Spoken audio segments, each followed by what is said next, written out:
السلام علیکم ورحمۃ اللہ وبرکاتہ. الحمد للہ نحمده ونستعینه ونستغفره ونؤمن به ونتوکل علیہ ونعوذ باللہ من شرور انفسنا ومن سیئات اعمالنا. من يهده الله فلا مضل له ومن يضلله فلا هادي له. ونشهد أن لا إله إلا الله وحده لا شريك له. ونشهد أن سيدنا وسندنا مولانا محمدا عبده ورسوله أرسله بالحق بشيرا ونذيرا بين يدي الساعة وداعيا إلى الله بإذنه سراجا منيرا. وسلم تسليما كثيرا كثيرا كثيرا. أما بعد فأعوذ بالله من الشيطان الرجيم. بسم الله الرحمن الرحيم. يا أيها الذين آمنوا اتقوا الله وكونوا مع الصادقين. وقال النبي صلى الله عليه وسلم بعثت لأتمم مكارم الأخلاق. وقال النبي صلى الله عليه وسلم تخلقوا بأخلاق الله. وقال النبي صلى الله عليه وسلم الخلق أعيان الله فأحب الخلق إلى الله من أحسن إلى أعيانه أو كما قال عليه الصلاة والتسليمات. بارك الله لنا ولكم في القرآن العظيم ونفعنا وإياكم بالآيات والذكر الحكيم. إنه تعالى جواد كريم ملك بر تواب رحيم. محترم سامعین کرام، عزیز دوستوں، بزرگوں، دینی بھائیوں، نوجوان ساتھیوں، آج آپ کے سامنے جو مذاکرہ موضوع کا ہونے جا رہا ہے وہ اسوہ حسنہ رسول اکرم صلی اللہ علیہ وسلم کا، رسول اللہ صلی اللہ علیہ وسلم کا اخلاق حسنہ کے بارے میں مذاکرہ ہے. آج امت جو ہے رسول اکرم صلی اللہ علیہ وسلم کا اخلاق حسنہ کس معیار پر لی ہوئی ہے، تھوڑا اس میزان کو بھی دیکھیں. رسول اللہ صلی اللہ علیہ وسلم کے دو دور گزرے ہیں. ایک ہے نبوت سے پہلے کا دور اور دوسرا ہے نبی بنائے جانے کے بعد کا دور. تیسرا دور تو آپ کا مدنی زندگی ہے، وہ تو شاہکار ہے. رسول اللہ صلی اللہ علیہ وسلم نے اپنی ساری جوانی قریش مکہ پر اپنے اخلاق کا مظاہرہ کرتے کرتے گزاری ہے. اس لیے قریش میں اور اس کے سارے چھوٹے بڑے قبائل میں آپ کو امین کہا، صادق کہا، با اخلاق نوجوان کہا.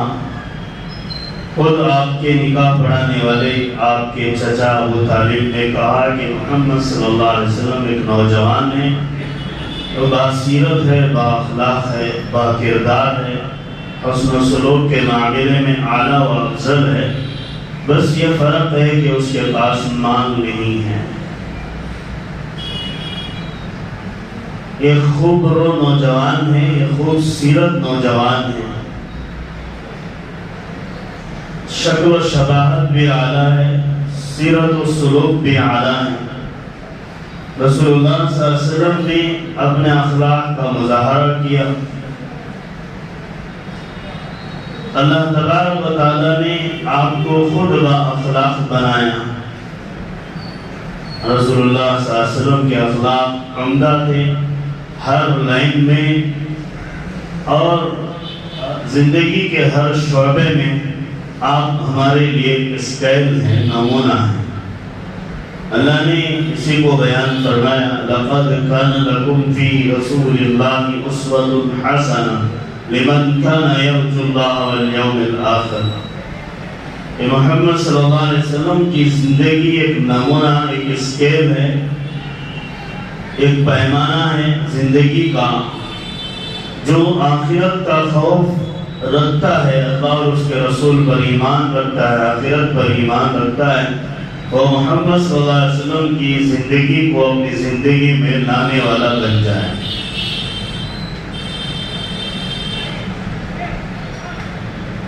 علامہ اقبال فرماتے ہیں کہ محمد سے وفا تو نے تو ہم تیرے ہیں، کہ محمد سے وفا تو نے تو ہم تیرے ہیں، یہ جہاں کیا چیز ہے، لوح و قلم سب کچھ تیرے ہیں.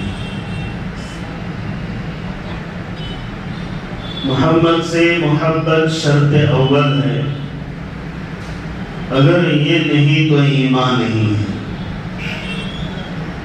رسول اللہ صلی اللہ علیہ وسلم کا اخلاق زندگی میں آنا ہے. مسلمان جن اسباب سے اور جن مسائل سے آج دوچار ہیں، خود اپنے دامن میں غور کریں گے تو پتہ چلے گا کہ ہم نے کیا کھویا ہے جس کی وجہ سے ہمارے اوپر یہ مظالم برسائے جا رہے ہیں.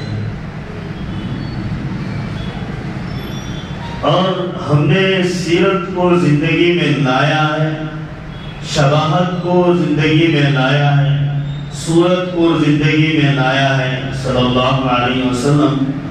تو ہم دنیا میں صحابہ کی طرح ہی ہمارا بھی چرچا اور ڈنکا بنتا، بچتا، نام و نمود ہوتا، اور اللہ تعالیٰ ہماری بھی سنتے اور اللہ تعالیٰ اس کو چلاتے. محمد صلی اللہ علیہ وسلم ایک بااخلاق نوجوان ہونے کی عرب اور قریش نے سرٹیفکیٹ دی، لیکن محمد صلی اللہ علیہ وسلم نے ان پر جو محنت کی وہ ایک عجیب محنت ہے کہ اس دنیا میں اس وقت کا عالم یہ تھا کہ ان عرب اور حجاز کے لوگوں پر کوئی حکومت کرنے والا نہیں تھا، کوئی ان کا باج گزار نہیں تھا، کوئی ان کا شہنشاہ نہیں تھا، کوئی ان کا بادشاہ نہیں تھا، نہ ان کے پاس اپنی فوج تھی، نہ ان کا اپنا لاؤ لشکر تھا. ہر ایک قبیلہ اپنی طاقت کے بھروسے پر اکڑتا تھا، ہر ایک قبیلہ اپنی جہالت پر گھمنڈ کرتا تھا. لیکن محمد صلی اللہ علیہ وسلم نے انہی قبائل کو اللہ تعالیٰ نے محمد صلی اللہ علیہ وسلم کو منتخب فرمایا اور انہی میں سے رسول کو اللہ نے پیدا فرمایا. وجہ کیا ہے؟ اللہ نے انہی قبائل میں اور انہی جیسے بدگماش، بدتر سے بدتر، کمینے سے کمینہ کہی جانے والی قوموں میں نبی اکرم مزکا و مطہر، طاہر و مبرہ، پاک منزہ شخص رسول اللہ صلی اللہ علیہ وسلم کو پیدا فرمایا. تو اللہ نے خود فرمایا لَقَدْ بَعَثَ اللَّهُ فِي الْأُمِّيِّينَ رَسُولًا مِّنْهُمْ. اللہ نے نہ جاننے والوں میں ایک رسول کو بھیجا. وجہ یہ کہ اللہ دوسری جگہ فرماتا ہے وَآخَرِينَ مِنْهُمْ لَمَّا يَلْحَقُوا بِهِمْ. اس کے بعد ان نہ جاننے والوں سے کچھ جاننے والے ملیں گے جس کی وجہ سے ان نہ جاننے والوں کے درجات بڑھ جائیں گے.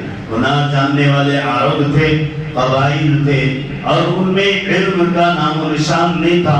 پورے مکہ کے اندر 12 آدمی پڑھے لکھے تھے اور پورے عرب کے اندر 12 سے 14 15 20 آدمی پڑھے لکھے تھے.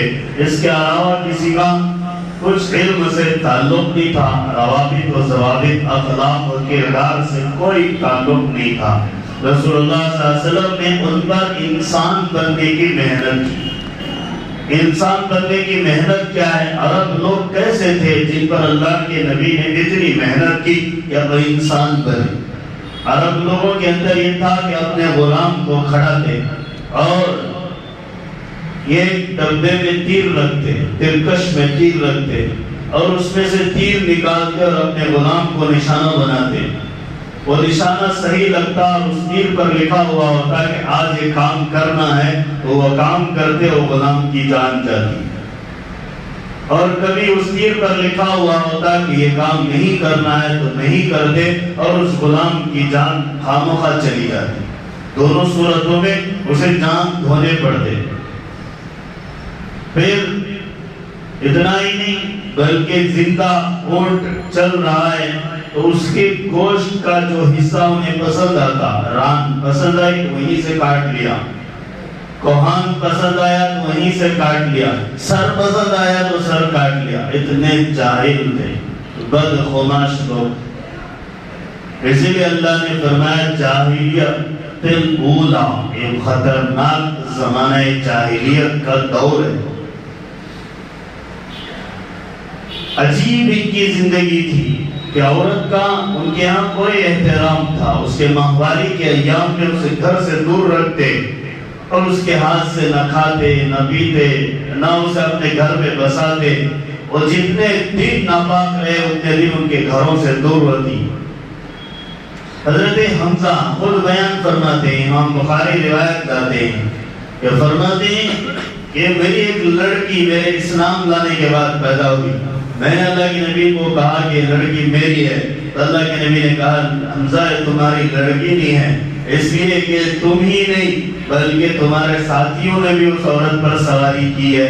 پتہ نہیں اس میں کس کا خطرہ ہے کس کا نہیں ہے، جس کی وجہ سے تمہاری بچی نہیں ہو سکتی. للعاہر الحجر، آپ نے فرمایا کہ زانی کو پتھر ملتا ہے بلکہ اس کا نسب نہیں چلتا ہے.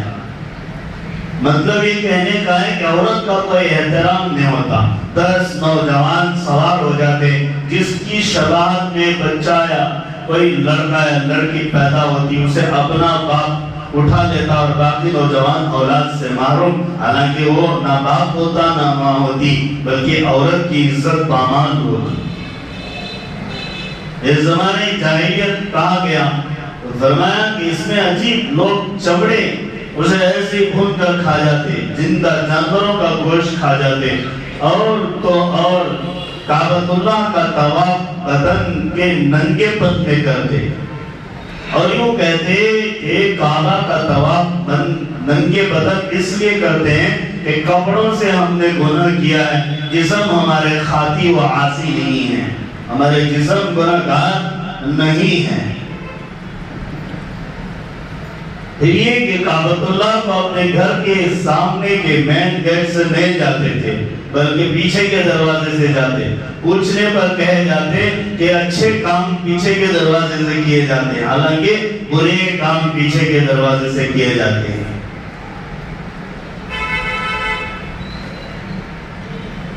عجیب عجیب ان کی زندگی تھی. رسول اللہ صلی اللہ علیہ وسلم نے پہلے ہی انسان بنایا کہ جانور پر رحم کرنا سکھایا، انسان پر رحم کرنا سکھایا، غلام کے حقوق بدلائے، عورت کا حق بتایا کہ ایک عورت ایک مرد کے ہی قابل ہے کہ اسے 2-3 مرد سوار ہو جائیں تو وہ تو ختم ہو جائے گی. رسول اللہ صلی اللہ علیہ وسلم نے زندگی کے نمونے بتائے. پھر فرمایا بعض صحابہ، گزشتہ دفعہ میں نے بھی کہا کہ تجارت کے معاملات کو بیان کرنا، اس میں سب صحابہ جنہوں نے بھی رسول اللہ صلی اللہ علیہ وسلم کے ساتھ زمانے جاہلیت یعنی نبوت سے قبل کے زمانے میں تجارتیں کی ہیں، وہ سب کے ساتھ مسلمان ہو گئے. ان کے مسلمان ہونے کی وجہ یہ تھی کہ محمد صلی اللہ علیہ وسلم ہمارے ایسے بہتر پارٹنر تھے کہ انہوں نے کبھی بھی ہمارے حصے میں سے نہیں لیا اور اپنا حصہ نہ گھٹایا، نہ ہمیں غلط کہا، نہ ہمیں کچھ دھوکہ دیا، نہ ہم نے ان کو دھوکہ دیا. لا یشاری ولا یماری ولا یوازی. تب ایک محنت مکمل ہو گئی کہ اللہ تعالیٰ نے آپ سے نبوت والی محنت لی، جس کو آپ کے سامنے تفصیل سے بتایا گیا کہ نبی بنائے گئے. اور نبی بنائے جانے کے بعد جو لوگ آپ کو صادق، سچا، جو لوگ آپ کو امین، امانت دار، اپنی بیٹیاں رکھا کرتے تھے آپ صلی اللہ علیہ وسلم کے گھر میں، نوجوان بچوں کی عزت کے امین آپ کو سمجھا جاتا تھا، اپنے مالوں کے امین آپ کو سمجھا جاتا تھا. لیکن آپ صلی اللہ علیہ وسلم جب اسلام کو پیش کیا کوہ صفا میں کھڑے ہو کر تمام قبائل نے آپ سے رد کر دیا، وہ بھی آپ کے سامنے بات آ گئی کہ کس نے آپ کی توہین کی، کس نے آپ کی گستاخی کی۔ آج بھی ملعون پیدا ہو رہے ہیں، آج بھی گستاخ پیدا ہو رہے ہیں، گھبرانے کی ضرورت نہیں ہے۔ اس وقت میرا سرکار خاموش تھا، سرکار کا سرکار رب العالمین نے بدلہ لے لیا، آج بھی سرکار کا سرکار رب العالمین بدلہ لے لے گا۔ ہمیں اس معاملے میں الجھنا نہیں چاہیے جس معاملے کو اللہ سلجھا لیتے ہیں۔ اللہ نے ابو لہب کو ہلاک کر دیا، عتبہ شیبہ کو ہلاک کر دیا۔ آج بھی جتنے ملعون پیدا ہوں گے وہ اسی کے خاندان سے پیدا ہوں گے، اسی کے سارے قبائل والے ہوں گے۔ وہ جس جہنم میں گیا وہ بھی یہیں چلے جائیں گے، ہمیں اس میں زیادہ پریشان ہونے کی ضرورت نہیں۔ فاعف عنہم واصبر واصفح، اللہ نے کہا صبر کرو، معاف کر دو، چھوڑ دو۔ صبر بہت خطرناک تلوار ہے۔ صبر ہے، ایک آدمی صبر کر لیتا ہے تو صبر کا نتیجہ ہے کہ اگر آدمی صبر گھونٹ پہ کر کرتا ہے تو سامنے والے کی موت بھی ہو جاتی ہے۔ صبر ایک خطرناک نتیجہ ہے۔ آدمی صبر کر لے گا تو اللہ تعالیٰ اس کے فیصلے خود اپنے ذمے لے لے گا۔ جو اللہ ذمے لے لیا، ہم بندے کو اس میں کوئی دخل انداز ہونے کی ضرورت نہیں ہے۔ تو محمد صلی اللہ علیہ وسلم نے صبر کے گونٹ پہ لیے، اللہ نے اس کے بدلے لے لیے۔ پھر آپ صلی اللہ علیہ وسلم پر مختلف قسم کے حالات آئے۔ تو میں اخلاق حسنہ کو بیان کرنا چاہ رہا تھا۔ آپ صلی اللہ علیہ وسلم ام جمیل آپ پر کی کچرا کوڑا کرکٹ ڈالا کرتی تھی، روزانہ پابندی سے 10-15 دن کا وقت گزر گیا کہ اس بوڑھی عورت ام جمیل کچرا نہیں ڈال رہی ہے۔ اپنے پڑوسیوں سے پتا چلایا کہ کیا ہوا اس عورت کا۔ لوگوں نے کہا وہ بیمار پڑی ہے۔ آپ نے حضرت ابوبکر، حضرت عمر رضی اللہ عنہ صلی اللہ علیہ وسلم کے ساتھ خود ایک جماعت اپنی تشریف لے کر گئے اور اس کے دروازے کو کھٹکھٹایا۔ ام جمیل اپنی بیٹی کے ساتھ تشریف فرما تھی۔ ام جمیل سے بیٹی کہتی ہے اماں کوئی آیا ہے۔ ماں نقاہت کے عالم میں، کمزوری کے عالم میں بیٹھتی ہے اور بیٹی سی کہتی ہے جاؤ دیکھو۔ جب دروازہ کھولتی ہے تو آپ اپنے دونوں وزراء کے ساتھ تشریف فرما ہوتے ہیں۔ تو فوراً بیٹی آ کر ماں سے کہتی ہے اماں روزانہ آپ ان پر کچرا ڈالا کرتی تھی، اب یہ دونوں اب یہ اپنے ساتھیوں کو لے کر آگے ہیں کہ ہماری کیا شامت آئے گی پتہ نہیں۔ ماں آہستہ سے بیٹی سے کہتی ہے جب ہم ان پر حملہ کر رہے تھے تو وہ مظلوم تھے، آج وہ ہم پر آئے ہیں، جو ہوگا دیکھ لیں گے، یا ہو سکتا ہے کہ معافی چاہ لیں گے، میرا اجازت دے دو۔ تو بیٹی اجازت دیتی ہے۔ اللہ کے نبی صلی اللہ علیہ وسلم اور حضرت ابوبکر صدیق، حضرت عمر فاروق رضی اللہ عنہ تشریف لاتے ہیں۔ پھر اللہ کے نبی پوچھتے ہیں کیا حال ہے تیرا؟ وہ کہتی ہے تمہارا آنا کیسا ہوا؟ اس لیے آئے، دل گھبرا رہا ہے۔ تو آپ صلی اللہ علیہ وسلم کہتے ہیں کہ ہم نے سنا کہ تو بیمار ہے، اتنے دن گئے کہ تیرا کوڑا ہمارے سر پہ نہیں پڑا، تیرا کچرا ہمارے سر پہ نہیں پڑا، اس لیے ہم نے تحقیق کیا تو پتا چلا تو بیمار ہے، اور تیری بیماری کی عیادت کرنے کے لیے ہم آئے ہیں۔ تب جا کر ٹھنڈا سانس لیتی ہے اور کہتی ہے کہ میں نے جس پر مہینے نہیں مہینے کئی مہینوں سے کوڑا کرکٹ ڈالتی رہی اور برا بالا کہتی رہی کہ محمد کو صابئی بدین کہتی رہی، آج اسی نے ہماری عیادت کی۔ پورے مکہ والے نہیں آئے، پورے مکہ کے سردار نہیں آئے، جس کو ہم نے ملامت کی وہی ہمارے گھر آیا۔ پھر وہ کلمہ پڑھ کے مسلمان ہو جاتے ہیں۔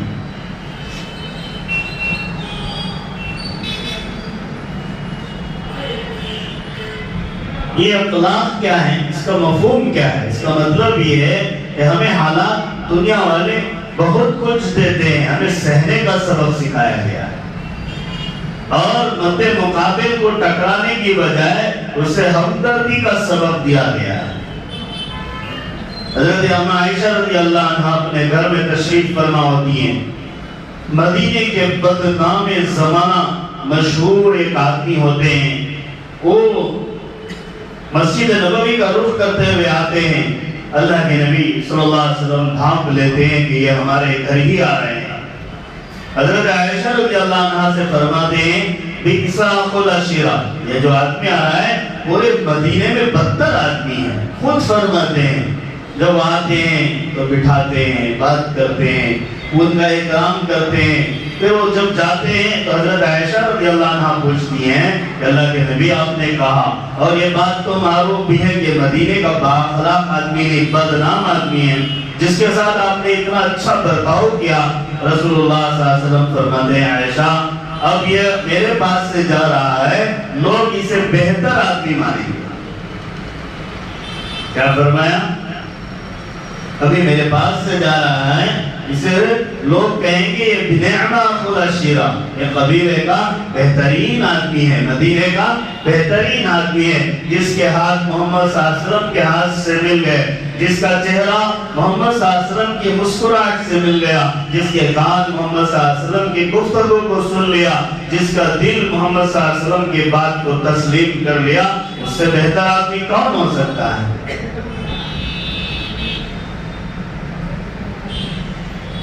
رسول اللہ صلی اللہ علیہ وسلم دیکھتے ہیں کہ مکے کے باہر ایک بوڑھی عورت بڑا سا گھٹر لے کر نکل رہی ہے، اسے دھویا بھی نہیں جا سکتا ہے۔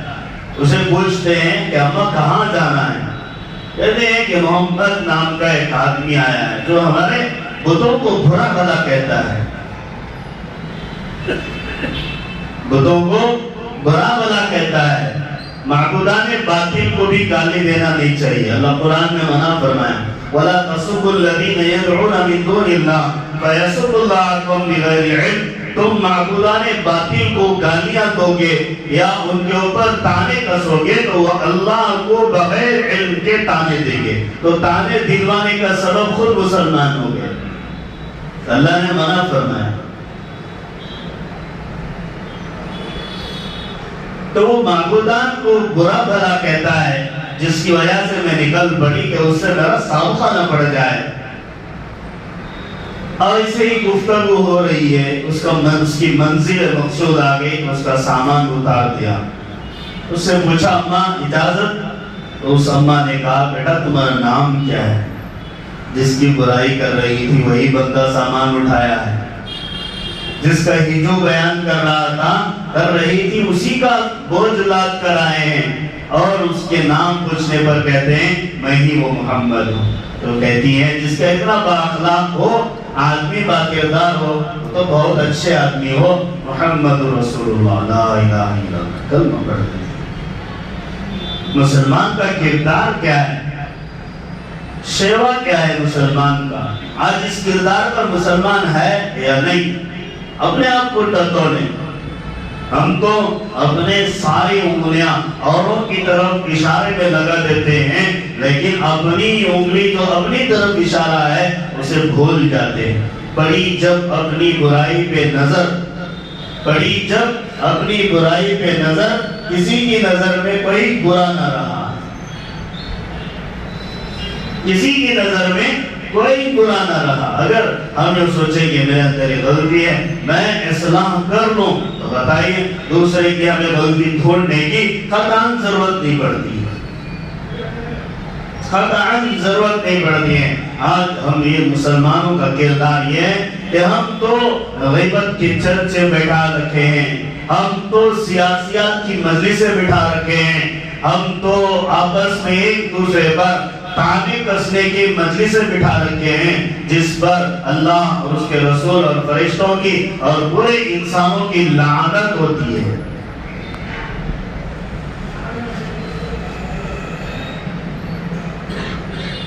جھوٹ کی بدبو سے فرشتہ 3 میل دور جاتا ہے، غیبت کی بدبو سے فرشتہ میل جاتا ہی نہیں، آتا ہی نہیں، کبھی آتا ہی نہیں۔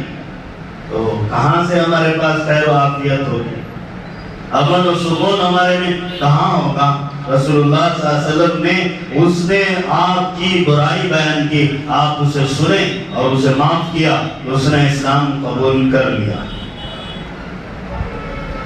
ایک دیہاتی اللہ کے نبی کے گھر آتا ہے، کتو کھیڑے والا، اور آپ کا مہمان بنتا ہے۔ مہمان بننے کے بعد آپ اسے بستر دیتے ہیں، اس بستر میں صبح کو پاخانہ کر کے چلا جاتا ہے، بھولے سے تلوار چھوڑ کے رکھ کر چلا جاتا ہے، تلوار چھوڑ دیتا ہے، بھول جاتا ہے۔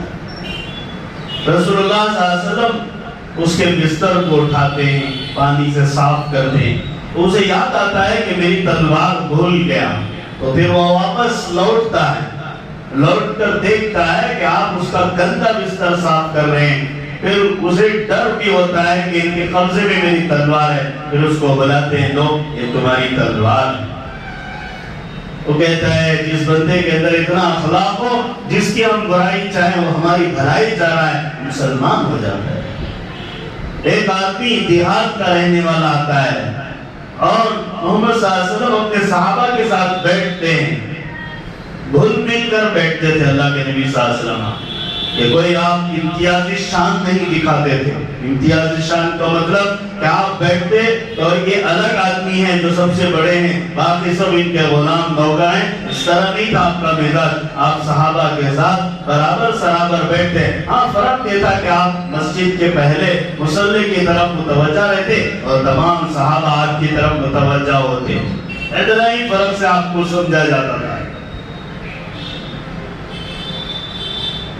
کوئی بدو آیا اور اس نے یوں کہا، ان کا نام ثعلبہ، زمام ابن ثعلبہ ہے، وہ بدو صحابی کا نام، کئی صحیح روایتوں میں ان کا واقعہ ہے، مختلف جگہ بھی ہے، مختلف انداز سے بھی ہے، پورے انداز پیارے ہیں۔ تو آتے ہیں اور آ کر کہتے ہیں ان میں محمد کون ہے؟ کیا پوچھتے ہیں؟ ہمیں کا کوئی بڑا آدمی بیٹھا ہو اور کسی کو پوچھتے اس میں کون بڑا آدمی ہے، کون ذمہ دار؟ کہہ رہے تو ایسا بات کر رہا، نہ بدلتے ہیں، تمیز سے بات کر رہے ہیں، نعوذ باللہ۔ لیکن رسول اللہ صلی اللہ علیہ وسلم کا اخلاق دیکھو کتنا پیارا ہے۔ آپ فرماتے ہیں محمد نانا، میں محمد ہوں۔ اچھا بیٹھو، ارے یہ خود کو بٹھانا ہے، وہ کہتا بیٹھو میں آتا ہوں۔ پھر مسجد کے کنارے میں جاتا ہے، اونٹ کو لے آ کر مسجد کے اندر باندھتا ہے۔ پھر اتنا ہی نہیں، اسے تقاضا ہو جاتا ہے رفع حاجت کا، وہ رفع حاجت کرنے کے لیے مسجد ہی کی ایک طرف ایک کونے میں بیٹھ جاتا ہے۔ دو چار صحابہ جو شہری ہوتے ہیں وہ اٹھتے ہیں اور کہتے ہیں پکڑو اس کو، مارو، یہ کیا کام کر رہا ہے؟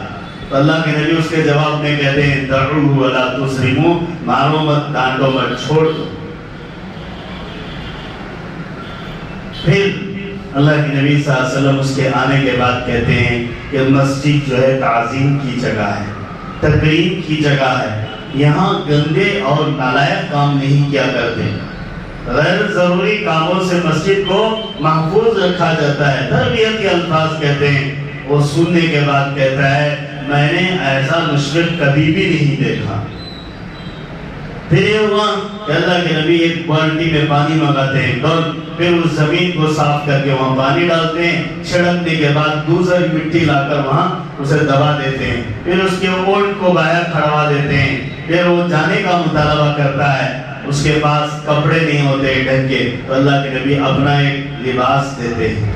پھر وہ جب لباس لیتا ہے پیدل چلتا ہے تو اپنی اونٹنی جو آپ کی پسندیدہ اونٹنی ہے اسے ہدیہ کرتے ہیں، پھر اس پر وہ سوار ہوتا ہے اور نکل جاتا ہے، اپنی بستی میں پہنچتے ہوئے آواز لگاتا ہے او میرے ماموں کے گھر والوں، او میرے تائی کے گھر والوں، او میرے چچا کے بچوں، سب خاندان کو جماتا ہے۔ 300 افراد پر اس کا خاندان مشتمل ہوتا ہے، سب کو جمع کر کہتا ہے کہ میں ایسے آدمی کے پاس سے آیا ہوں جس کا اخلاق میں نے زندگی میں کبھی بھی نہیں دیکھا، اتنا بہتر ہے، اور اس سے پہلے کوئی پیدا بھی نہیں ہوا ہوگا اور اس کے بعد آئے گا بھی نہیں۔ یہ تعریفی کلمات کرتا ہے تو سارے کے سارے قبیلے والے کہتے ہیں تو نے اس سے کیا پایا؟ وہ کہتا ہے لا الہ الا اللہ محمد رسول اللہ اشہد ان لا الہ الا اللہ اشہد ان محمد رسول اللہ، یہ کلمہ پڑھتا ہے تو پورے قبیلے والے اس کی بات سے متاثر ہو کر پورے مسلمان ہو جاتے ہیں۔ ہم کسے عطیہ کر رہے ہیں، ہم کسے تحفہ دے رہے ہیں، ہم چائے بھی مطلب سے پلاتے ہیں، ہم چائے بھی مطلب سے پلاتے ہیں، جب مطلب پورا ہو جاتا ہے تو بھول جاتے ہیں۔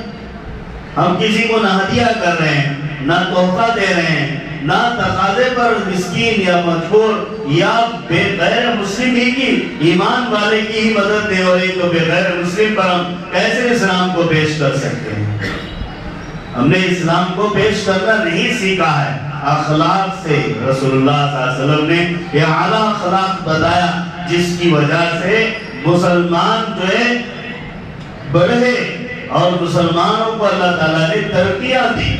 رسول اللہ صلی اللہ علیہ وسلم میدان جہاد کے لیے بھیجا کرتے صحابہ کو تو سب سے پہلے امیر لشکر کو حکم کرتے راستے میں بوڑھے لوگ ملیں گے نہیں مارنا، مذہبی علماء عالم ملیں گے، مذہبی جو بھی مذہب کا ہو اس کے ساتھ جھگڑا نہیں کرنا، اسے قتل نہیں کرنا۔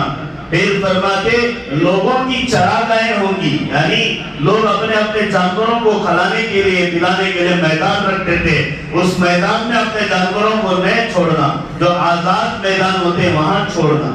پھر یہ کہتے ہیں کہ کسی کی زمین پر حملہ نہیں کرنا، کسی کے مکان پر حملہ نہیں کرنا، کسی کے آبروں کو نہیں لوٹنا، کسی پر اپنی نظروں کو نہیں جمانا۔ اتنی پیاری نصیحت دے کر کے بھیجتے ابھی جا رہے ہیں تو لڑنے کی کیا ضرورت ہے؟ تو سامنے والے متاثر ہو جاتے یہ کون جا رہے ہیں، یہ کیسا لشکر آ رہا ہے جس کے بارے میں تو ہم سن رہے ہیں کہ مسلمان آ رہے ہیں، لیکن جب مسلمان پہنچتے مسلمان آ رہے ہیں کا مطلب یہ تھا کہ بہت ڈکٹیر، بہت جابر، بہت ظالم لوگ آ رہے ہیں، اس طرح کا تصور پیش کیا جاتا۔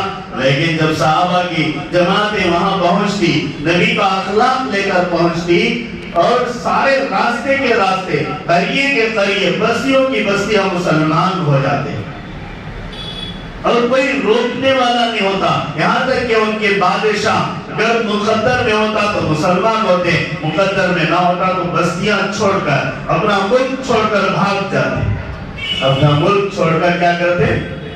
تاریخ ابن خلدون پڑھو، تاریخ ابن خلقان پڑھو، ابن ہشام کی کتاب پڑھو، ان سب کتابوں میں یہی سیرت زندگی رسول اور صحابہ کی سیرت کو تحریر کیا گیا ہے۔ آج مسلمانوں میں اخلاق نہیں ہے، نوجوانوں میں اخلاق نہیں ہے، نظریں خراب ہیں، زبان خراب ہے، اخلاق خراب ہے، گندے خیالات ہیں، اپنے خیالات اوروں کی بچیوں پر، غیر مسلم لڑکیوں پر جب ہماری نظریں پڑتی ہیں تو ہماری لڑکیوں پر، ہماری بچیوں پر، ہماری بہنوں پر بھی نظریں غیر ڈالتے ہیں۔ صحابہ کو ابو بکر صدیق، حضرت عمر فاروق، حضرت عثمان غنی، حضرت علی، یہ خلفائے اربعہ رضی اللہ عنہ اجمعین، اس کے ساتھ رسول اللہ صلی اللہ علیہ وسلم کا جو اخلاق میں نے بتایا، یہی اخلاق نے چاروں خلفاء بھی لشکروں کو بتا کر بھیجا کرتے تھے، جس کی وجہ سے ملک اور دل سب فتح ہو جاتا، ملک بھی فتح ہو جاتے، دل بھی فتح ہو جاتے۔ فتح مکہ جو آپ صلی اللہ علیہ وسلم کو اللہ نے فتح مبینہ کہا کہ اس کے بعد آپ کو ایک ایسی فتح ملے گی جو بڑی فتح ہوگی، کشادہ فتح ہوگی۔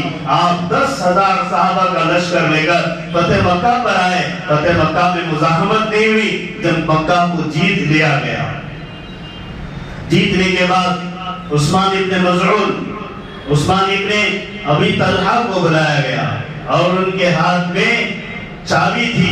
ایک زمانہ تھا کہ عثمان کو اللہ کے نبی نے پوچھا تھا کہ کعبۃ اللہ کے اندر میں نماز پڑھنا چاہتا ہوں، مجھے چابی دو، اس نے کہا نہیں ہو سکتا۔ تو اس وقت اللہ کے نبی کہتے کہ ایک زمانہ آئے گا میرے ہاتھ میں چابی ہوگی، تم میرے سامنے ہوگے۔ وہ زمانہ آ گیا، عثمان سوچ رہے تھے اب نبی کے ہاتھ میں چابی ہے، تو یہاں شہید شاہ ہیں، ان کی حکومت آ گئی ہے، اب یہ چابی مجھے نہیں دیں گے۔ حضرت علی سوچے کہ مجھے ملے، حضرت عبداللہ ابن مسعود سوچے کہ مجھے ملے گی، حضرت بلال سے کہا عبداللہ پر کھڑے ہو جاؤ، فتح کی اذان دو، کامیابی کی اذان دو۔ حضرت بلال اذان دیے، اترنے کے بعد قرآن کی آیت نازل ہوئی، ان تؤدوا الامانۃ الی اہلیہا، کہ جس کی امانت ہے اسی کے پاس لوٹاؤ۔ اللہ کا حکم ہوا، نبی نے عثمان کو بلایا اور کہا عثمان لو یہ چابی تمہارے ہاتھ میں ہے، تمہارے خاندان میں رہے گی، نہیں بلکہ قیامت تک تمہارے قبائلی کعبۃ اللہ کی چابی کو سنبھالیں گے۔ پورے بنو شیبہ ایک خاندان تھا، آج بھی اسی خاندان کے ذمہ وہ چابی چلتی ہے بیت اللہ کی صفائی کی، اور اس کی کنجیوں کی ذمہ داری انہی کے ذمہ ہے۔ اللہ کے نبی نے امانت کو لوٹا دیا۔ عثمان سوچتے ہیں کہ میں نے تو یہ سوچا کہ اب نہیں ملے گی، لیکن نبی کا اخلاق کتنا پیارا کہ میری امانت مجھے واپس لوٹا دی۔ اب رات ہو گئی، ساری گلیوں میں سناٹا۔ حضرت ابو سفیان ایمان ابھی نہیں لائے، آ کر اللہ کے نبی سے کہتے ہیں اللہ کے نبی اعلان کیا ہے کہ پناہ دے دیجئے۔ اللہ کے نبی کہتے ہیں بیت اللہ میں جتنے لوگ سمائیں سب کو بنائیں، یعنی ان کی جان کو کوئی نقصان نہیں، ان کے مال کو کوئی نقصان نہیں ہے۔ بیت اللہ میں لوگ سما گئے۔ اس وقت بیت اللہ آج کے اتنا بڑا نہیں تھا کہ 10 لاکھ آدمی ایک دفعہ طواف کر لیں، اتنا بڑا نہیں تھا، بلکہ بہت مشکل 2-2.5 ہزار آدمی رہ سکتے تھے۔ اس کے اطراف ان لوگوں کے ہی مکانات تھے جن کو قریش کہا جاتا ہے، اور جتنی مسجد حرام اور بیت اللہ اتنا مکہ تھا اس زمانے میں۔ ابو سفیان دوڑ کے آتے ہیں، اللہ کے نبی وہاں بہت کم لوگ سماتے ہیں، جگہ نہیں ہے۔ پھر اللہ کے نبی کہتے ہیں ابو سفیان کے گھر میں جو رہ جائے اسے بنائے۔ پھر جاتے ہیں، ابو سفیان اپنے گھر میں کتنے لوگوں کو بسائے گا؟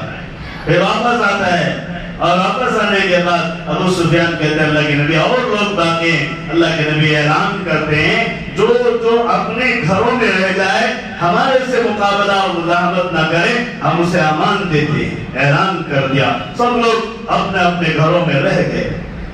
اب قریش کی عورتوں نے اپنے مردوں سے کہا کہ ہو سکتا ہے مسلمان اب آنے والے ہیں، ہو سکتا ہے یہ نبی کے شیدائی اب آنے والے ہیں، اب ہماری عزتیں لٹنے والی ہیں، اب ہمارے گھر تباہ و تاراج ہونے والے ہیں، اب ہمارے جانی مالی نقصانات ہونے والے ہیں۔ تم کیسے نامرد ہو بیٹھے ہوئے گھروں میں؟ جاؤ باہر دیکھو۔ تو مرد باہر نکلتے ہیں، مکے کی کوئی گلی میں کوئی مسلمان صحابی نہیں ہوتا ہے، سناٹا رہتا ہے۔ پھر واپس آ کر عورتوں سے کہتے ہیں کہ نہیں بالکل امن ہے۔ عورتیں کہتے ہیں نہیں، ہو سکتا ہے وہ اچانک حملہ کرنے کا مشورہ کر رہے ہوں گے، جاؤ۔ پھر مرد پورے نکل کر پورا مکہ ٹٹولنے کے بعد کعبۃ اللہ کے پاس جمع ہوتے ہیں۔ تو مسلمان کہاں ہوتے ہیں؟ اللہ کے گھر میں، اپنے نبی کا شہر جو فتح ہوا ہے اس خوشی میں، اور فتح کی خوشی میں طواف کر رہا ہے، کوئی عمرہ کر رہا ہے، کوئی سعی کر رہا ہے، کوئی جو ہے نماز پڑھ رہا ہے، کوئی دعاؤں میں لگا ہوا ہے، کسی کی آنکھوں میں آنسو گر رہے ہیں، کوئی خوشی میں بھی نماز پڑھ رہا ہے، کوئی اللہ سے خوشی میں رو رہا ہے۔ ایسا منظر کو دیکھ کر پورے کے پورے سوچتے ہیں یہ لوگ ہمیں مارنے نہیں آئے، جلانے آئے ہیں۔ کیا سوچتے ہیں؟ مارنے نہیں آئے ہیں، جلانے آئے ہیں۔ مسلمان آپس میں ٹکرا جاتے ہیں تو مار ہو جاتی ہے، جانیں چلی جاتی ہیں، لیکن اللہ کے نبی اور ان کے صحابہ کا مزاج اتنا بااخلاق تھا کہ یہ خیال بالکل نہیں تھا کہ یہ مارنے والے ہیں، یہ گڑھنے والے ہیں، نہیں، یہ خیالی سرے سے نکال دیا مشرکین مکہ کے اذہان سے۔ اور اس وقت اللہ کے نبی سارے مکہ والوں سے مخاطب ہو کر کہتے ہیں کہ میں اپنے بھائی یوسف کی طرح تجھے بھی معاف کرتا، لا تثریب علیکم اليوم، میرا تمہارا کوئی معاملہ ہوا ہوگا لیکن اب ہوا نہیں ہے، یعنی بھول گیا۔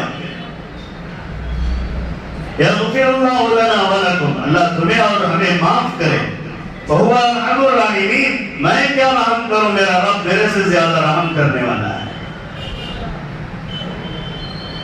رحم کا نتیجہ پیش فرمایا، جس کا فائدہ یہ ہوا کہ قریش اتنے زمانے تک ابو سفیان ہی کی سرپرستی میں وحد بدر، احزاب، ایسی ساری جنگوں میں محمد صلی اللہ علیہ وسلم اور اپنے ساتھیوں کو اور بلکہ مسلمانوں کو نیست و نابود کرنے کا خیال اور منشا پیش کر رہے تھے، وہی دوڑے ہوئے آ رہے ہیں، میں مسلمان ہونا چاہتا ہوں۔ ابو سفیان کہتے ہیں میں مسلمان ہونا چاہتا ہوں۔ جب سردار مسلمان ہو رہا ہے تو خدائق بھی مسلمان ہوتے ہیں۔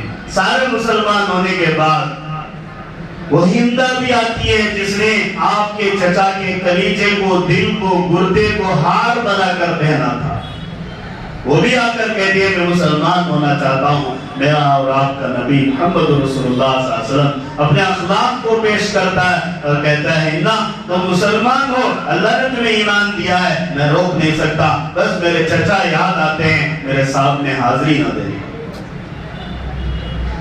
وہ حبشی جس نے اپنے نیزے کے نشانے سے ٹھیک سے نیزہ لگایا تھا اور حمزہ کو سینے پر اور پیٹھ پر حمزہ کے چیر کر نکل گیا تھا، جس کی وجہ سے حضرت حمزہ کی شہادت ہو گئی تھی، وہ حبشی آتے اور اسلام اللہ کے نبی کے سامنے قبول کرنا چاہتے ہیں، مسلمان ہوتے ہیں۔ اللہ کے نبی کہتے ہیں حبشی بس یہ کہ جب بھی آؤ تو تھوڑی سی چادر ڈال کے آنا، چادر ڈال کے آنا، میرے چچا یاد آتے ہیں، تو مسلمان ہونا یہ مجھے پسند ہے، ناپسند نہیں ہے۔ اگر ہمارا کوئی ایسا رشتہ دار آ جائے یا ایسا ہمارا کوئی باپ کا قاتل یا ہمارے کوئی رشتہ دار کا قاتل آ جائے، ہمارے لالے پڑ جاتے ہیں، ہمارے چہرے پر غصے کے پھپولے نکل جاتے ہیں، ہم برداشت سے باہر بولے ہو جاتے ہیں، ہم تو اپنے دشمن کو جب یاد کرتے ہیں تو بی پی ریز ہو جاتی ہے۔ لیکن نبی اکرم صلی اللہ علیہ وسلم کی بی پی نارمل تھی، بلڈ پریشر نارمل رہتا تھا، کبھی بھی آپ کسی پر نہیں برستے تھے، کسی پر آپ غصے نہیں ہوتے تھے۔ حضرت انس فرماتے ہیں میں نے 10 سال اللہ کے نبی کی خدمت کی، ماں قال لی اف، مجھے یوں تک نہیں کہا اف یہ کیوں کر رہا ہے، وما قال لمن صنعت لما لم يصنع، ایسا کیوں کیا، ایسا نہیں کرنا چاہیے تھا، اس طرح بھی نہیں بتایا۔ تو بہرحال ایک تو نبی کا اخلاق اور ایمان والوں کو تعلیم دی گئی ہے، جس نے نبی اکرم صلی اللہ علیہ وسلم کے اخلاق کو اپنے زندگی میں لایا وہ صحیح معنی میں مسلمان ہے۔ اگر جس نے اپنے اخلاق کو نبی اکرم کے اخلاق کے ساتھ نہیں سیکھا وہ مسلمان ہے مگر مومن نہیں ہے، اس کے اسلام کا اعتبار نہیں ہے، اس لیے کہ اس نے دعوے تو بہت کیے محبت کے، لیکن معشوق کے انداز اختیار نہیں کیے۔ معشوق کے انداز بھی اختیار کرنا۔ رسول اللہ صلی اللہ علیہ وسلم ایک یہودی سے تجارت کرتے ہیں، تجارت کے وقت گزشتہ دفعہ بھی واقعہ سنایا میں، سمامہ بن حسن، حضرت